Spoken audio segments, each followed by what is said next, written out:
I have a plan. ওনার যে plan আছে সেই প্ল্যান অনুযায়ী একটি আধুনিক গণতান্ত্রিক রাষ্ট্র, উদার গণতান্ত্রিক দেশ উনি প্রতিষ্ঠিত করবে ইনশাল্লাহ। দেশনায়ক তারেক রহমান আজকে দেশে প্রত্যাবর্তন করেছেন।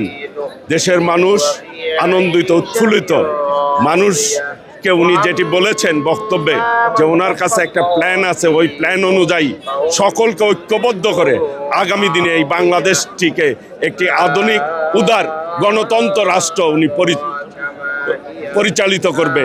উনি যে প্রত্যাশা ওনার কাছে মানুষ, সেই প্রত্যাশা উনি পূরণ করবে ইনশাল্লাহ। জনগণের রায় নিয়ে আগামী দিনে ইনশাল্লাহ উনি এই দেশের প্রধানমন্ত্রীর দায়িত্ব পালন করবেন। একটা প্রশ্ন ছিল, সেটা হলো যে গতকালকে যে প্রত্যাবর্তন হলো, এই প্রত্যাবর্তন দিবসে এই যে একটা জনসমাগম, এইটাকে আপনারা কিভাবে দেখছেন? এইটা তার প্রতি একটা ভালোবাসা, আবেগ নিয়ে মানুষ উপস্থিত হয়েছে। দেশনায়ক তারেক রহমান 17 বছর পর এই বাংলাদেশে এসছে।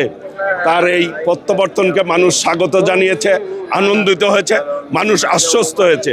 উনি ওনার বক্তৃতায় উনি বলেছেন আই হ্যাভ এ প্ল্যান।